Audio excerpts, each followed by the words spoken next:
Ladies and gentlemen, Korea and Japan get nasty. I get a little bit flustered. We talk about beer and, of course, a virtual trip to Wellington, New Zealand. All this and more on the QiRanger podcast. It starts now.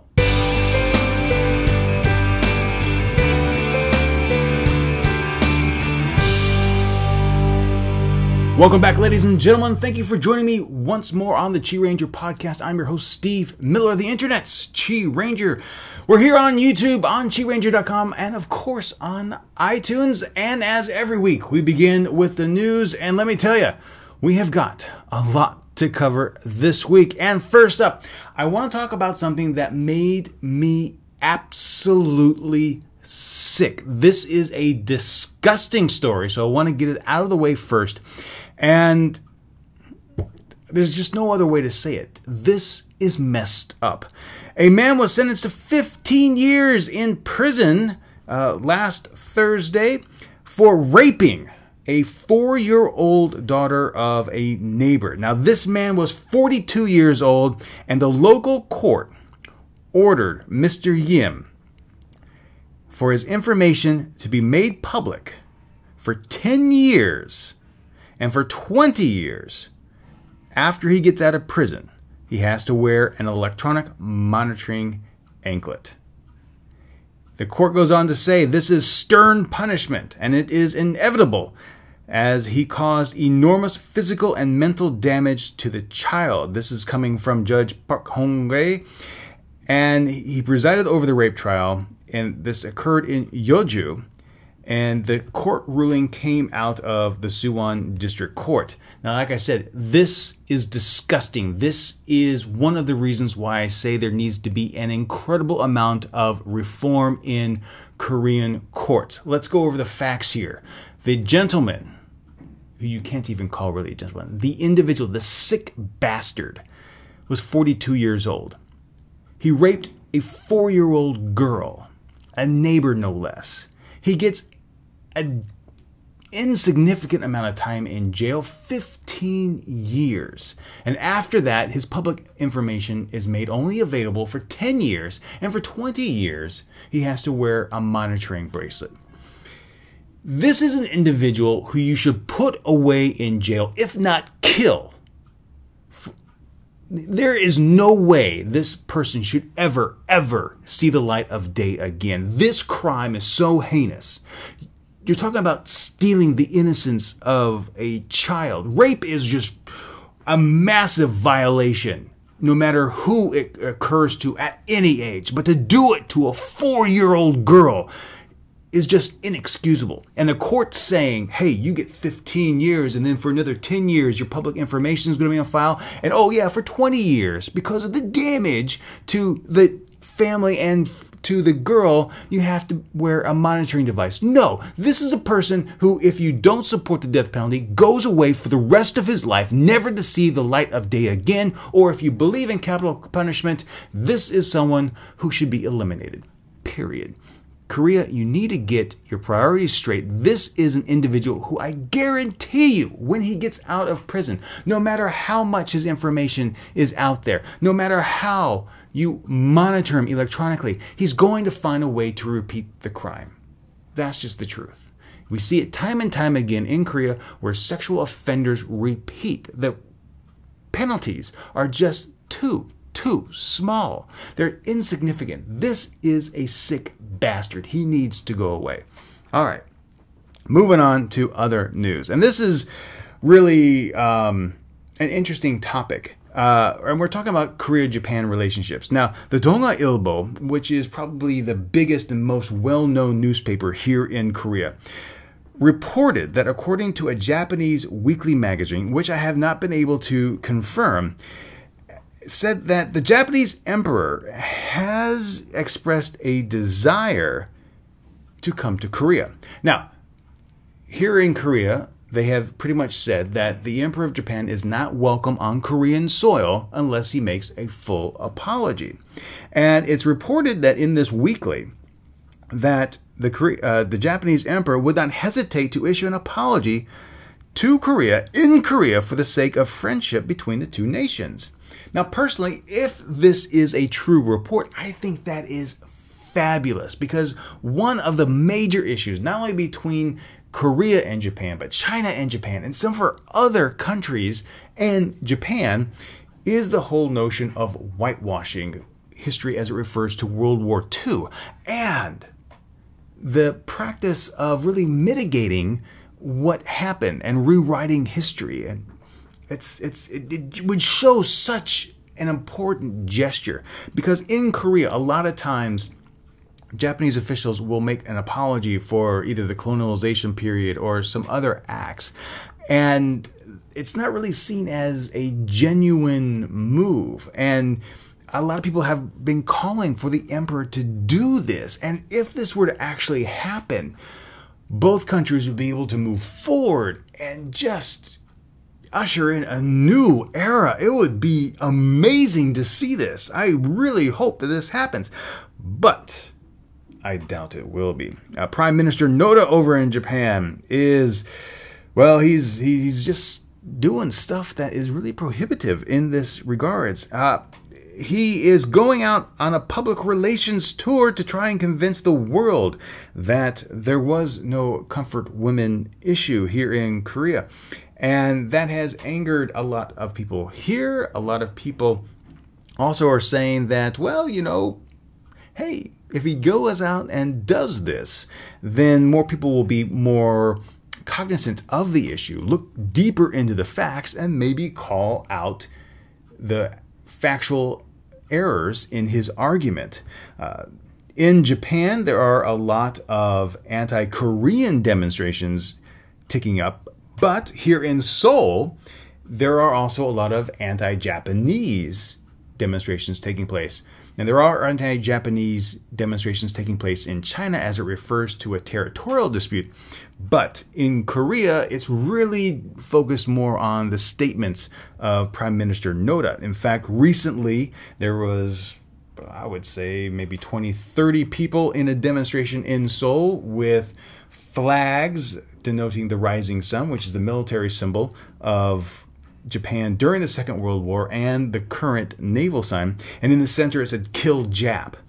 Now, I have gotten a lot of questions about how Koreans view Japan, and again, in my experience, the Korean people do not hate Japanese people. There is a great deal of dislike, distrust, and negative feelings towards the Japanese government and the way that they handle issues. But in terms of a nation and in terms of a people, my experience really hasn't reflected that level of hate. In fact, a lot of my students at the university, actually, their major happens to be Japanese. So I really hope that something comes about soon. President Lee Myung-bak, because of all this tension, because of all the instability in the region, he's now calling for a stronger military here in Korea, because we don't really know what's going to happen in the region. There's conflicts regarding Dokdo and Takashima. There's conflicts regarding Iodo and Suyan. There's conflicts between Japan and China over there. Kakukan and Dayu rocks. It's just really messed up at the current level of discussions.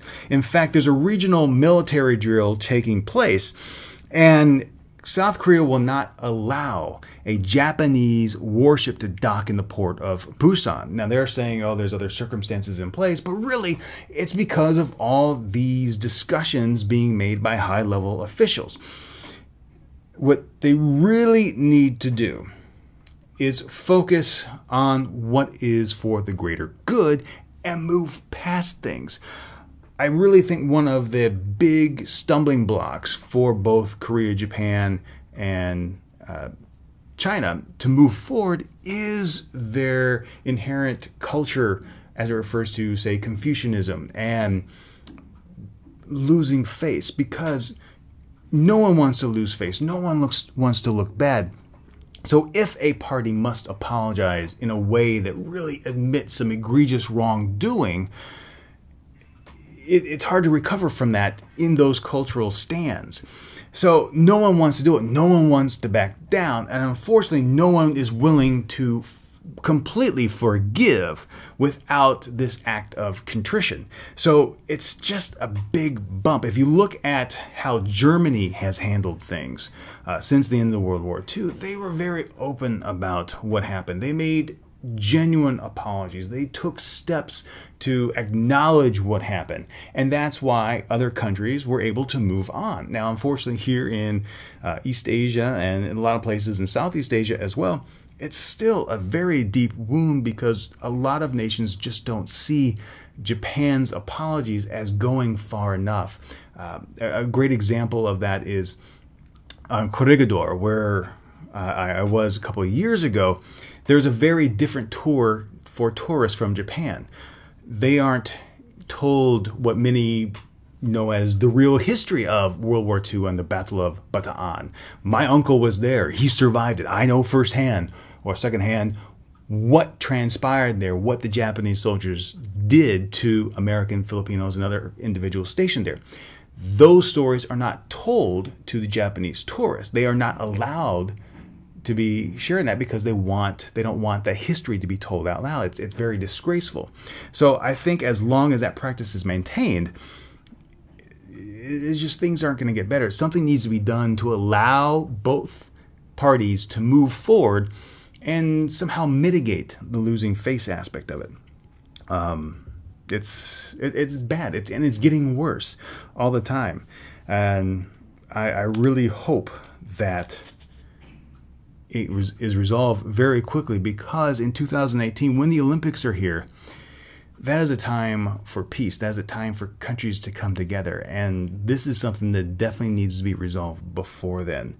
Nothing should interfere with the ability of athletes representing a peaceful goal to participate in these Olympics. If you look back to the 1980 Olympics, when because of ideology, the Americans withdrew from the Olympics in Russia. I don't want to see a repeat of that. That would be awful. In other military news, South Korea fired warning shots this past week toward a North Korean fishing boat that had crossed the disputed Northern Limit Line, a maritime border that extends the DMZ out into the ocean. Now, that line is very contested. North Korea thinks it should be drawn more to the south, but South Korea doesn't want it moved because of prime fishing locations for some of the eastern lying islands. So no one was hurt. It happens every so often in an area where you're really trying to get the most bang for your buck in terms of fishing. These kinds of skirmishes occur all the time. South Korea is slated to begin imports from Iran once more. The move follows comments by the Economy Ministry to bring in some more oil to help the refineries. Every month they're going to bring in about 6 million barrels of oil. That amounts to about 200,000 barrels per day. And it's supposed to help out the economy here in terms of providing more oil. Now, the reason why South Korea stopped bringing in Iranian oil was mainly because of insurance. They weren't willing to pay the insurance for the oil to come all the way up from Iran. Now, because they are resuming the oil shipments, South Korea is not paying for the insurance, but rather Iran is actually going to pay for the insurance for the shipping. And that should help out Korea economy as well, because that is really taking a hit. In fact, the economy here is at such a bad state that the debt of individuals is just skyrocketing.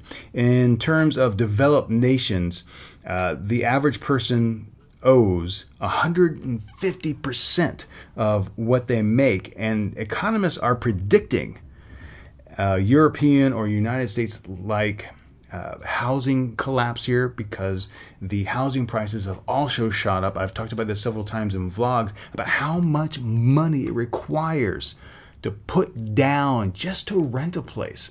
A small place could cost you $20,000 in just a deposit, and then you're looking at monthly payments on top of that. To buy a home is almost prohibitive for most because you're looking at $100,000, $200,000, $300,000 deposit for a relatively small spot. A lot of families in premier districts around Seoul take out loans in excess of $100,000 simply for the deposit. And then at the end of the month, they're barely able to scrape by paying off the interest for those loans in addition to the monthly rent, in addition to food, school. It's really bad. And construction's not stopping. More and more people flocking to Seoul. I wouldn't be surprised that in the next 3 years, over 30 million people will be here in the Gyeonggi-do Seoul area. It's crazy, and like I said, the amount of money people are spending up and above over what they make is just incredible. There's a lot of people out there who really, really, really want the latest and greatest clothes, want the latest and greatest technology, and those are just expensive items. Everything's going on credit now. I think most of my friends who are my age or more have 3, 4, 5 credit cards. And unlike in the United States, a lot of it isn't reflected on the Visa, MasterCard, American Express, Discover type who takes your card, but the issuing bank. So it's a Lotte card or it's a Samsung card.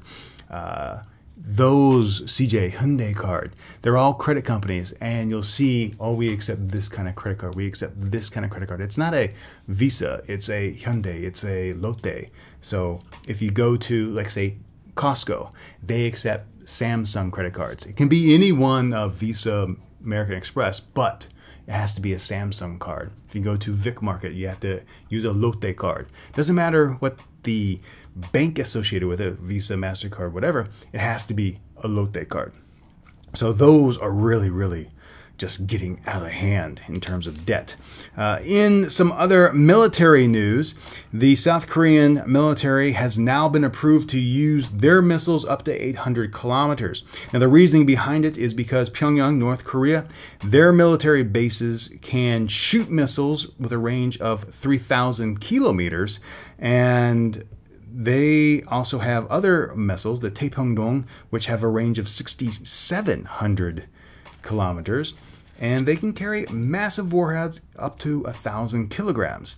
Now, this is really to balance the equation because currently South Korean missiles are only allowed to go 300 kilometers. So it's a 500 kilometer increase, but previously, really nothing that was fired in South Korea could really do any damage to the north. Now, China and Japan were kind of resisting the increase because they were, quote unquote, worried that they would be in the bullseye zone for South Korea. However, if you really look at the details, they were so far out on the edge of the effective range that the concern really is moot, and especially since Japan has long-range missiles as well. And if anything, this really does help balance the area, because with South Korea having longer range missiles, if there were ever something drastically to go wrong with North Korea, the response time here in South Korea would be significantly faster than Japan in terms of getting warheads into the DPRK. So there we go. In other shopping news, Costco is facing a 20 million won or $18,000 fine for opening on Sundays. Now, earlier this year, the city of Seoul and Korea had posted a new law, and this new law was to have these big box retailers, Lotte, E-Mart, Costco, some of the other shops in town, close on 2 out of the 4 Sundays out of the month. Now, the move was really designed to help promote the small shops. If you liken it to the United States, you have mom and pop shops, and then Walmart comes in, and because they can really undercut the smaller buyers, everyone starts going to Walmart. The same thing happens in Korea. What you pay for at the local shopping supermarket, you can get for a better deal at Lotte, at E-Mart, Costco, what have you. They can just buy in bulk. They get a better deal.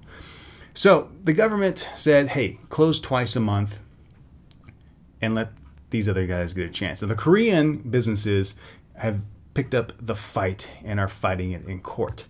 Costco said, hey, we'll just stay open and pay a fine because the amount of money that we make on a daily basis far exceeds the 18,000 US dollars or 20 million won fee that they're being fined. So we'll see what happens. I personally think it's a bad law, and I really think that, in my personal experience, if you have a good market and you provide good service, even though it may be a little bit more, people will go there to shop because of that convenience factor. Here in my neighborhood, we have a number of different convenience stores, and I will go to whichever one is most convenient for me. My marts, my shopping marts, I no longer have the Lotte Mart, but I have E-Mart down about 4 kilometers from me, and I have a GS25 supermarket 2 kilometers from me. Even though the prices are a little bit higher at the GS supermarket than at E-Mart, it's half the distance. So if I need some ramen, if I need some meat, if I need milk or soda, beer, whatever, I will go to the GS market because it's so much easier. However, if I'm over in the area for the E-Mart, I'll go shopping there. But 9 times out of 10, I'm going to go to the more convenient location. So again, it's about marketing to your constituency and providing that extra service. Moving on to another news items. We have an escalation in the South Korea-China dispute over Eodo and Suyeon Rock. Now, this is a small small submerged piece of real estate in the East China Sea, and it's pretty much equidistant, a little bit closer to Jeju-do than the Chinese mainland. And of course, Korea asserts that it's theirs and has, we are looking at Coast Guard cutters to facilitate its protection. In response to this, China is loading up drones to surveillance the area. And that's really all it's going to be. To me, fighting over this territory is ridiculous. It's a submerged piece of land. I think even during low tide, you really can't do anything with it. So to spend all this money and resources over something that is really insignificant, so small, and absolutely unseen to the eye is just bizarre to me. Probably the most, I guess, really reason why this is in dispute is that if you look at the territorial waters chart between South Korea and China, it's smack dab in the middle there. So what you would truly consider international waters. It's not in what's recognized as Korean waters. It's not recognized what's in Chinese water by international law. It is what is located inside what Chinese like to call the extended area, extended shipping area, fishing area. But again, for both sides to spend resources on a piece of submerged land, come on, that's ridiculous. In North Korea, the UN is once more trying to give incentives for the country to stop its nuclear program. I've said time and time again, words mean nothing to North Korea. Whether or not they move forward with the program or not really isn't the issue. Every time they do something with their nuclear program, it's all about getting more money, getting more resources from the West. That's what they want. So every time the West, the UN, plays up the "don't do this" card, North Korea is going to come back and say, well, what are you going to give me for it? What are you going to give me to stop? And then once they get it, they'll wait a little bit. They'll carry on some other action. Either they'll resume the project, or they'll attack or launch a missile or something. And then the West comes back in and says, hey, Don't do that again. And then North Korea says, well, what are you going to give me? This is a cycle that's been going on for years. And unfortunately, the West just continues to play into it. It's a horrible cycle, and I really think that time just needs to come that you say, all right, if North Korea decides to pursue a nuclear program, whether it be for domestic energy or for weapons, then they need to be held accountable for that decision. And what I mean by that is, okay, cordon them off. They have a semi-good relationship with China, probably better than most. That's their one main ally. They don't have a perfect relationship with Russia, but they do have one. So if that's where they're going to be able to turn to, let them. But blockade the country. Really look at stopping technology to go into North Korea, stop resources from going into Korea, put the hurt on them in a legitimate way, clamp down on North Korea. Because as long as you feed their desire that they know that they can do whatever they want to and the West is going to essentially give in to their demands, there's no incentive for them to stop. You need to stop rewarding this, what many would call bad behavior. So that's my take on that. And finally, one sad bit of news. This just came out recently. Since 2008, all the way up through August of 2012, they've been doing research on suicides in Seoul, and specifically people jumping off bridges. Now, I've mentioned before on the podcast about studies on how South Korea leads the, I guess, developed worlds in this area. I think out of 34 developed countries, South Korea has the highest suicide rate.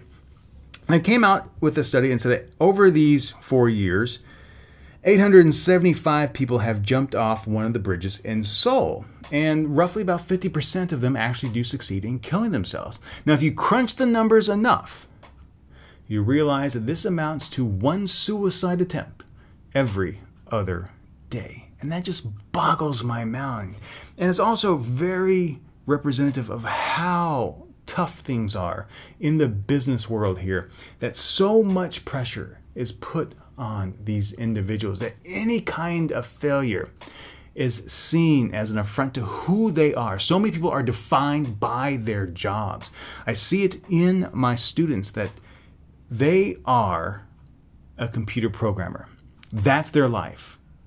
That's all that they aspire to do. That's all they can do. And anything outside that small, tiny box is just completely foreign to them. And it's really sad that their view of life is so small.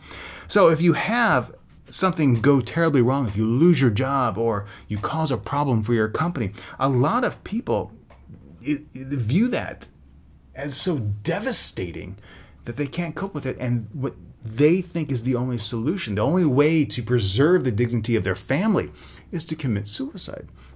And I think that is a crime.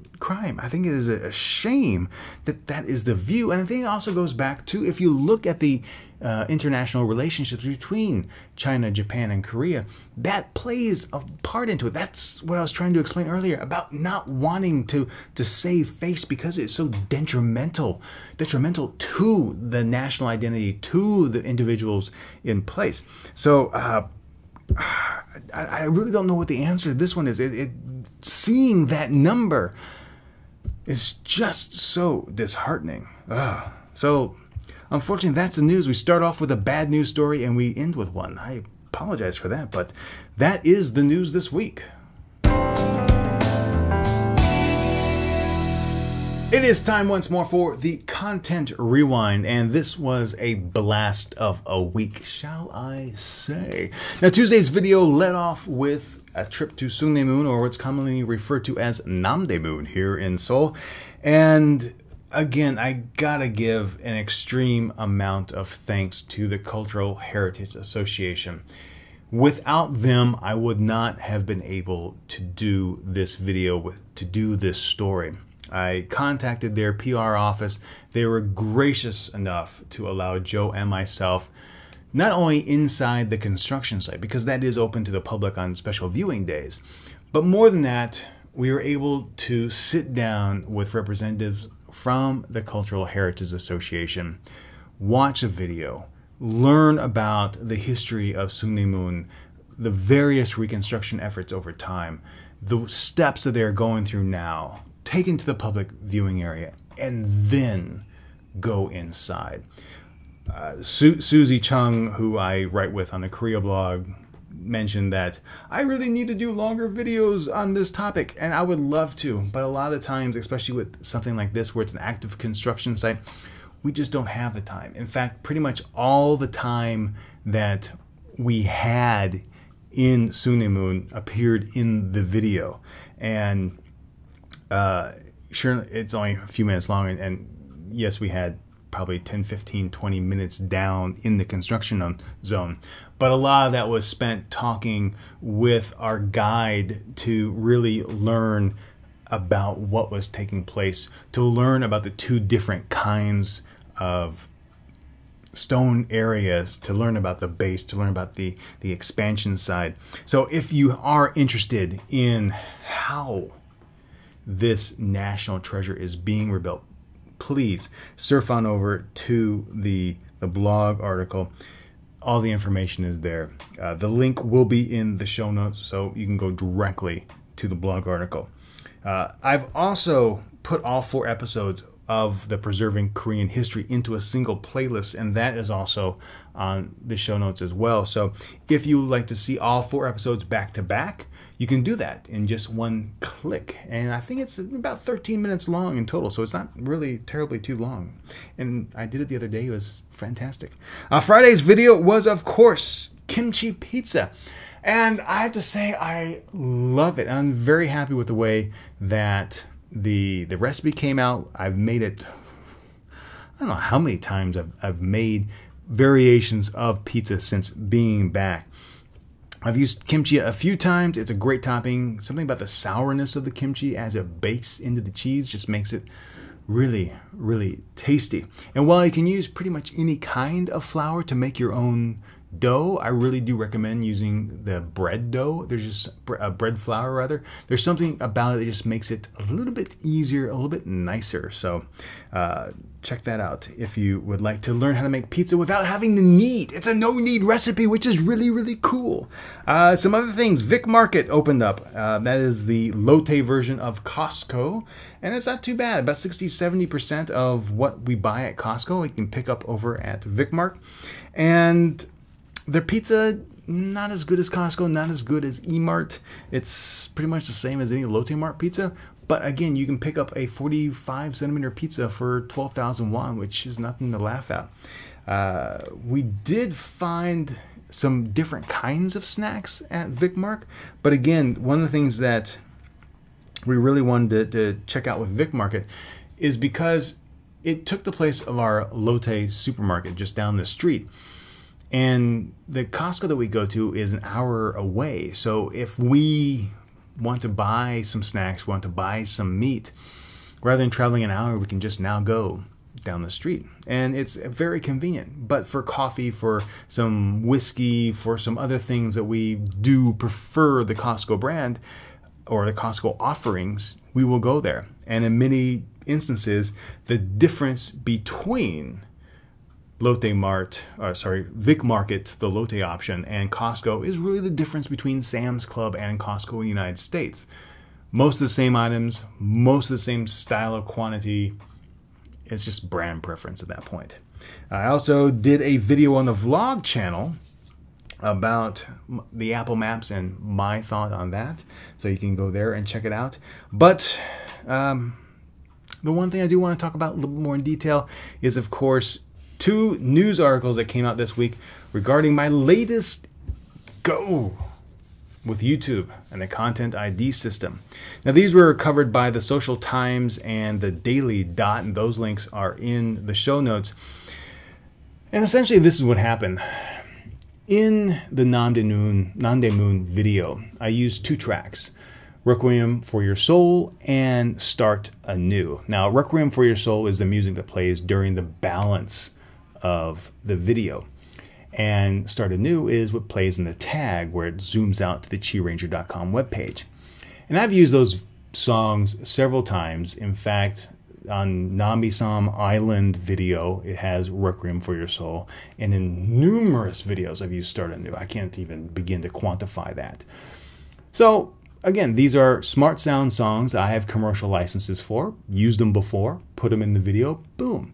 As soon as the video was processed, it got flagged by YouTube's Content ID system as matching third-party content. I was like, great. Another rights management issue. This is just getting ridiculous. I thought YouTube was going to fix this. No, that's not the case. It matched to a 1974 disco tune called Sugar Baby Love. It sounds nothing like the two songs I have in the video. To make matters worse, it matched them to EMI Publishing, Warner Chappell, and a third party called Other. So I went ahead and filed the dispute, contacted Smart Sound, got the information from them. They're contacting YouTube. And I took it upon myself to contact EMI and Warner Chappell here in Korea. After speaking with representatives from those companies, they have told me that they don't even manage the rights for Sugar Baby Love. They don't even know who manages the rights. So here I am stuck until October 22nd, until the dispute time limit runs out on YouTube, until I can monetize it once more. Now this is a prime example of what I think is the most idiotic thing with the Content ID. As soon as something is flagged, the monetization ability evaporates from the uploader. The third parties have a month to respond. And in many cases, if it is managed by companies such like Rumblefish or AOID, during the dispute process, that video will be monetized and the money will go to them. What needs to happen is that when something is flagged, a human being needs to look at the flagged video to, number one, make sure that this is valid. So if you have a video like mine with classical music matched to a 1974 disco tune, you can say, oops, we made a mistake, remove the flag, monetize the video, have a nice day. Or if it's a case where it is a legitimate match, as in my other videos where multiple right holders had the same commercial license and one person registered with YouTube and one person did not, you say, okay, this is a legitimate match. Let the third parties, myself or the third party, work out the exact details of it. And no one monetizes anything until it's completely resolved. That's what needs to happen. And also, YouTube needs to figure out a way for multiple license holders to actually be able to upload those licenses to the system. It's a mess. It's just really, really frustrating that as a YouTube partner since 2008, who goes out of his way to make sure that I have the licenses, that I purchase the music, to not be able to speak to someone in partner support, to have the quote-unquote YT creators Twitter account not even acknowledge that there's an issue, to have the Google person who is responsible for Asia not even respond to emails from a partner on this particular issue is maddening. And this is exactly what is wrong with YouTube. It has grown so big that they have lost absolute contact with the end user, and that needs to change. Two more things coming up. I uploaded via FanPants the 2012 Nirman survey. You can find my answers online on the QiRanger vlog. And this upcoming Wednesday at 10:30 p.m. Korea Standard Time, GMT +9, I will be on with Hiko Simon and Give Me a Flake Man on 2.5 Oyajis. I think it's how right? I don't know. I always want to say OJs when I see it written. But essentially 2.5 old farts on Victor's channel. And we're going to be talking about Korea and Japan relationships and some of the controversies between cultures and historical views. It should be a very enlightening discussion. That will be a Google Hangout. broadcast live on Victor's channel, and then he will put up the video later. So next week, I'll have the links to the uploaded video, so if you want to go back and check those out. So, ladies and gentlemen, that is the Content Rewind this week. It is time once more for the Quintessential Quartet, and this week we are talking about beer. Oh yes, it is a non-running day for me, so I can have a beer while we have the podcast.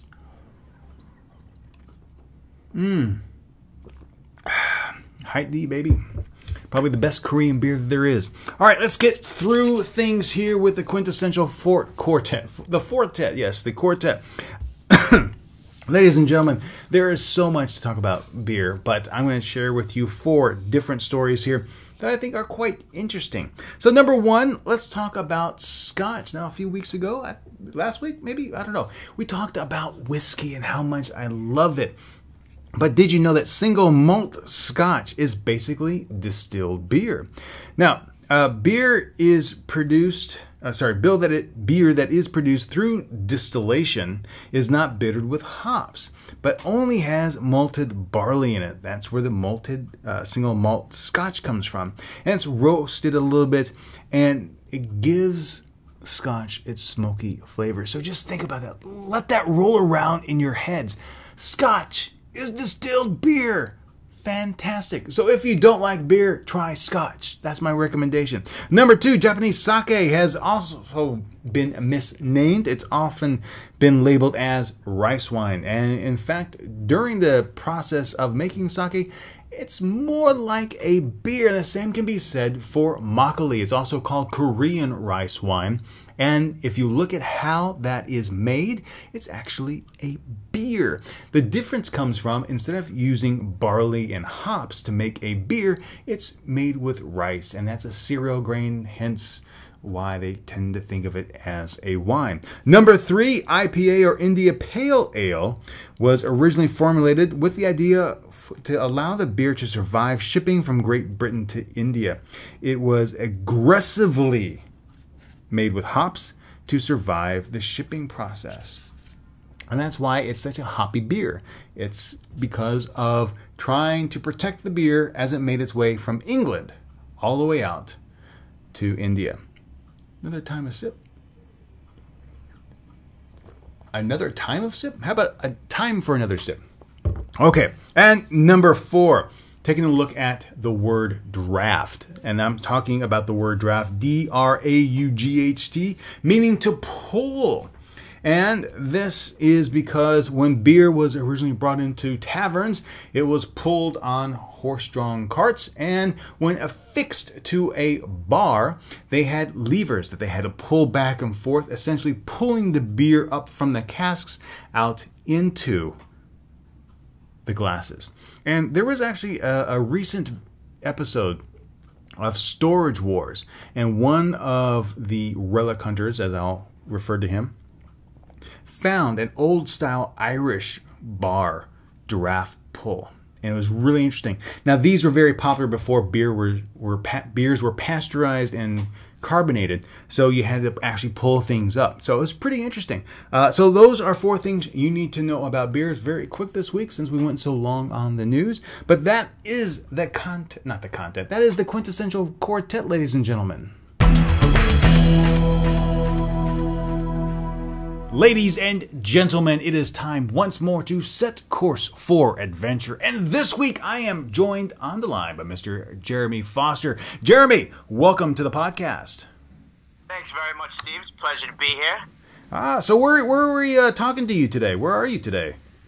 Today I'm in Australia at the moment. However, I've just left Wellington, New Zealand, which is the place that I want to tell you about. Oh, okay. I did spend about, I'd say about 8 months over there, and I was only planning on being there for about a month or 2, but I just fell in love with the place and couldn't leave.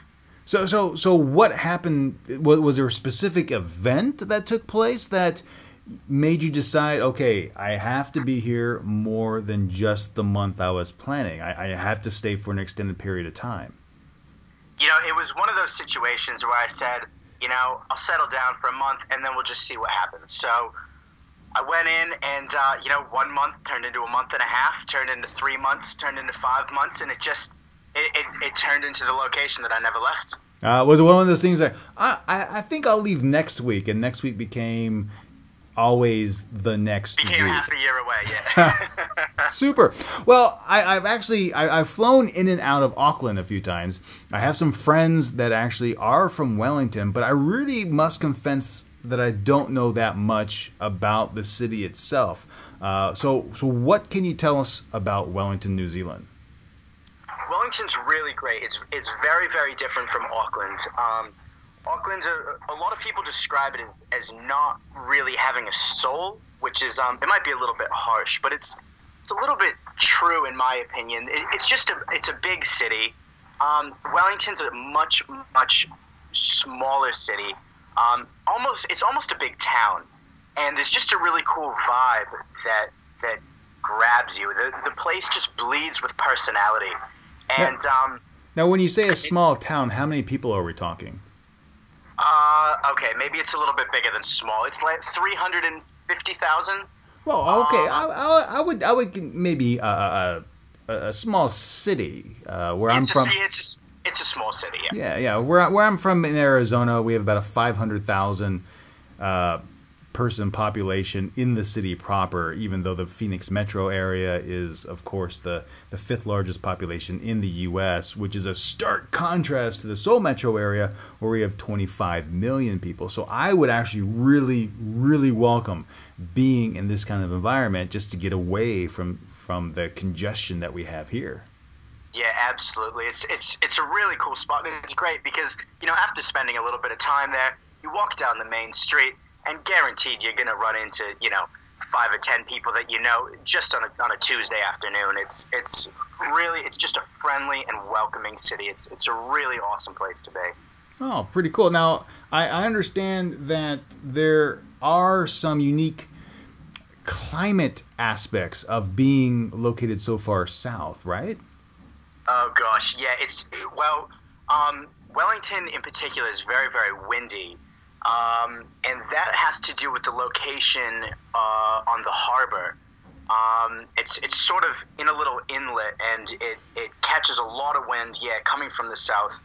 And I mean, there have been times when I've just been, walking down the waterfront, and all of a sudden you just start getting gusts of wind that you literally lean into, and it will hold you upright.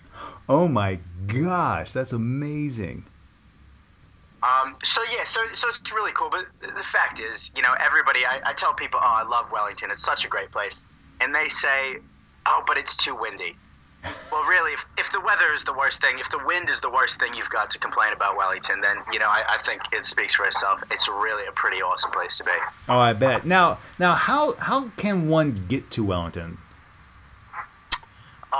You can get to Wellington a number of ways. If you're coming internationally, Auckland is the international hub, so you'd have to fly into New Zealand through Auckland. From there, you can take planes, buses, you can rent cars. Transportation is very, very easy within New Zealand because it's such a small country. Mm-hmm. As a whole, there's buses that run from Auckland to Wellington, which are on two opposite sides of the North Island. And that'll run you maybe, I don't know, $30. Okay, that's so very it's affordable. Really, really inexpensive to get around. Then you could rent a car, which is something a lot of people do. They rent a camper van. They'll fly into Auckland and then spend a couple of weeks just driving around New Zealand. And Wellington is definitely one of the stops off along the way. It does sit at the very bottom of the North Island, mm-hmm. right on the Cook Strait, and so the Cook Strait is the body of water that separates the North Island and the South Island. And there's a ferry that runs in between the two of those. So you'll have to, if you're coming up from the South Island, you're pretty much going to have to go through Wellington anyway. It's a pretty frequented stop for travelers going between the islands. Okay. Now, and as far as getting around inside Wellington proper, what do you think is really the best way to go about that? There is public transportation, and it's pretty decent. It's not bad. But the fact is, the city is so small that anywhere you're going is never going to be more than a 20-minute walk. Oh, really? People don't really need cars. You don't need even to take public transportation unless you're living there and you're living in one of the suburbs and you're a little bit farther out of the city. As long as you're essentially, within the main part of Wellington, which is it's very, very easy to locate yourself there, you don't need transportation. You just walk. Oh, and the super. weather's good enough that it's never an issue. Now, since you were there for so long, and how are the winters like? Which would be summer for the northern hemisphere, but does the winter get prohibitive in terms of like walking outside? It can get kind of cold.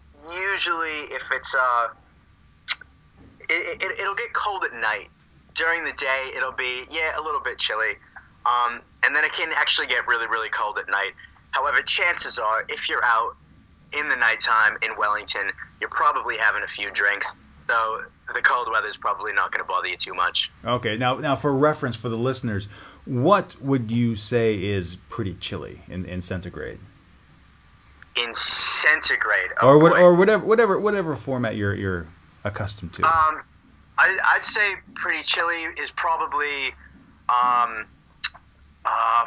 maybe 40 or 50 degrees Fahrenheit, which 15, 16 degrees. No, 15, 16 degrees, not too bad. That's beautiful. Yeah. Beautiful.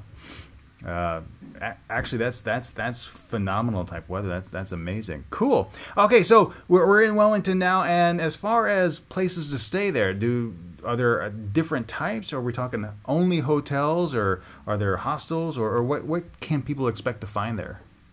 Yeah, sure. All right. So there's actually quite a few options for accommodation in Wellington. There's a few hostels. There's some of the bigger brands. There is a Nomads. There's a YHA. I stayed at the Nomads for quite a while. Really, really enjoyed my time there. You do run. You've got your lower end hostels. You've also got your really high end 5-star boutique hotels.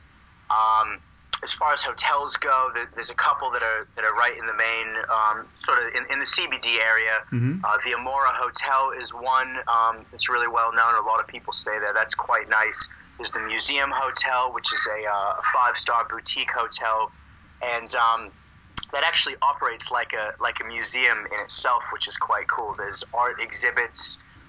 There's paintings up on the wall. There's sculptures, things out on tables. It's a really, really funky place, and there's actually they've got it's quite cool. They've got a little compendium, a little book that you can take around and sort of walk around your hotel like it's a museum. Oh, that is and they've brilliant! Got a little guide to bring you through the whole place. That is so that's a really cool brilliant.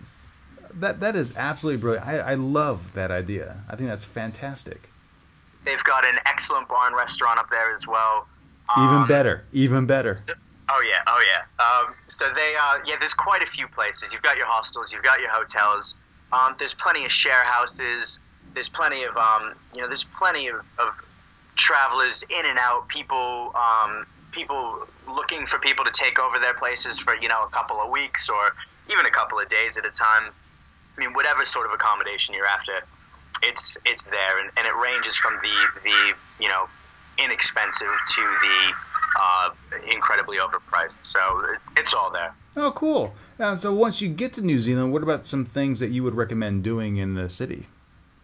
In the city, the most well-known attraction, I guess you could say, would be Te Papa, which is it's a free museum that covers the cultural history of New Zealand and the Maori population. The Maoris are the native New Zealanders, there's a lot of pottery and paintings and exhibits that really go over their fascinating history, and it really is quite interesting. There's if anybody watches rugby and they've seen the All Blacks, which is the New Zealand rugby team, mm-hmm. You'll see they do a war dance at the beginning of every game, and it's quite intense, and people in New Zealand love it. And there's actually an exhibit where you go and you learn how to do the haka. Oh, that New Zealand is awesome. also, yeah, it's really, really cool. And it's the worst part is that they videotape it, so watching yourself doing it afterwards is probably the worst part. New Zealand's also pretty well known for having earthquakes, as it does sit on quite a few fault lines. Okay. Obviously, there've been there's been a couple of pretty devastating ones in the past couple of years. Christchurch has been completely leveled. So they've got an exhibit in there, which is a house, basically, that you stand in that sort of simulates what it would be like to experience an earthquake. Ooh. So it's a very interactive museum, and there's lots of cool stuff in there. So that's one. Another really great thing to do in Wellington is the Mount Victoria hike, which, it'll take you about maybe an hour to get up to the top. And there's stunning 360-degree views of Wellington, the harbor, overlooking the city.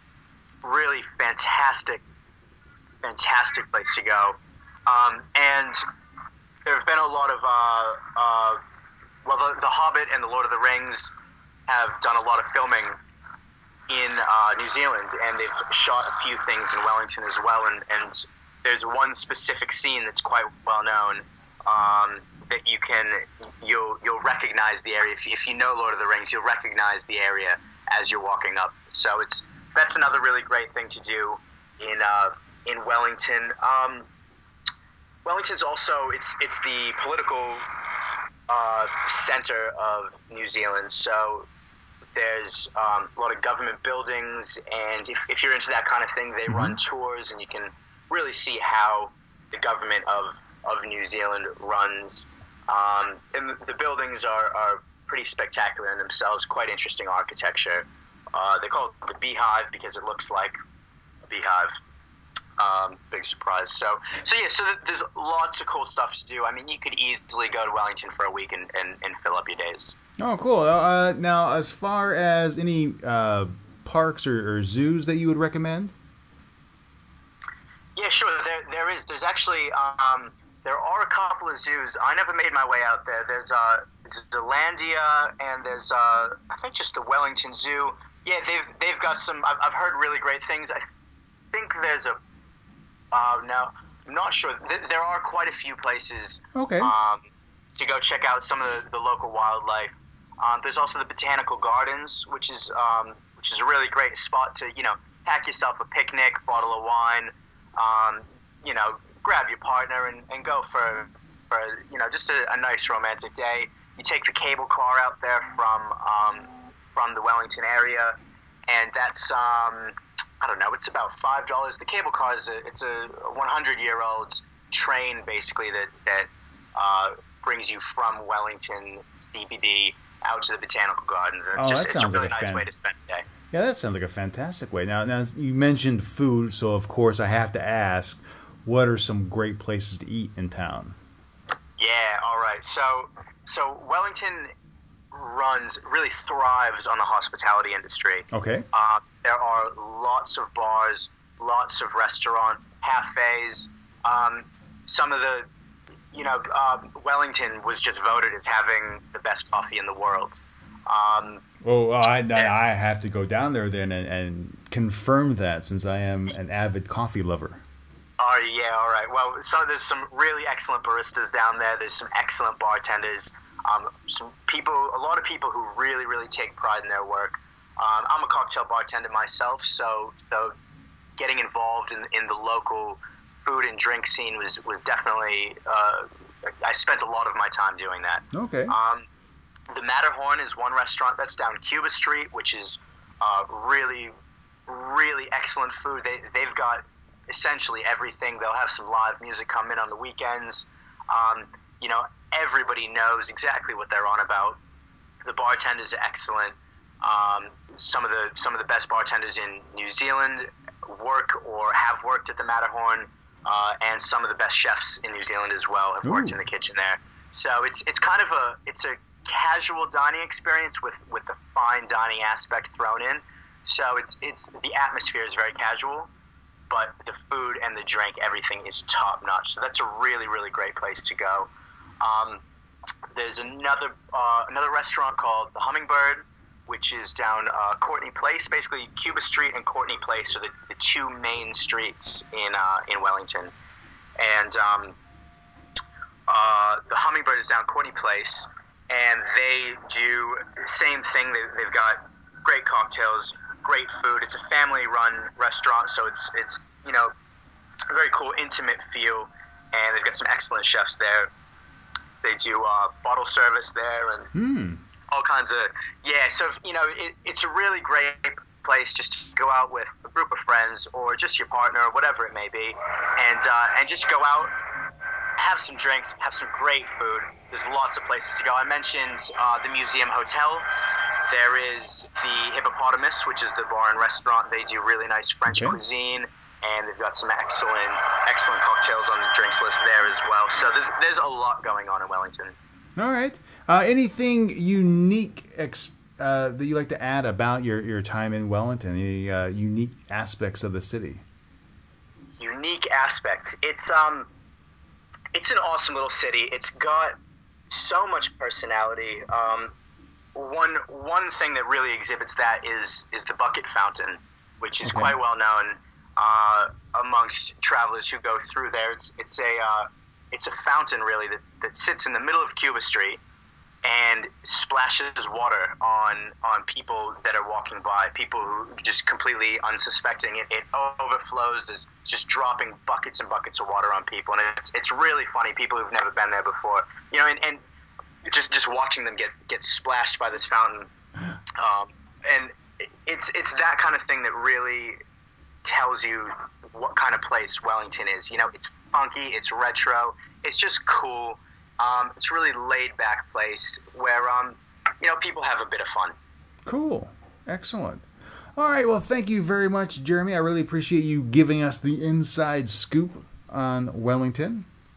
Thank you for having me, Steve. I had a great time. It's been my pleasure as well. Ladies and gentlemen, you can keep up with Jeremy's adventures at travelfreak.net, and you can also follow him on Twitter at Freaky Travel. All the information will, of course, be in the show notes, so make sure you head on over to QiRanger.com to get those links.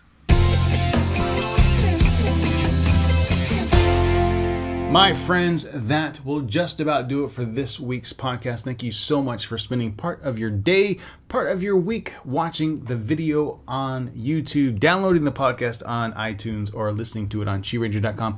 I really do appreciate it. If you have any feedback for me, please send me a message at podcast@QiRanger.com. You can also send in any questions you have to questions@QiRanger.com. I really do value those comments and emails coming in. I'd also like to thank Mr. Jeremy Foster from The Travel Freak for joining us this week on Set Course for Adventure as we discussed Wellington, New Zealand. But until next time, you can also keep up with all my adventures on Twitter, Facebook, and Instagram. Just look for QiRanger. But in another week, I'll be back with another episode. Be true to yourself and always be awesome. I'll see you next time.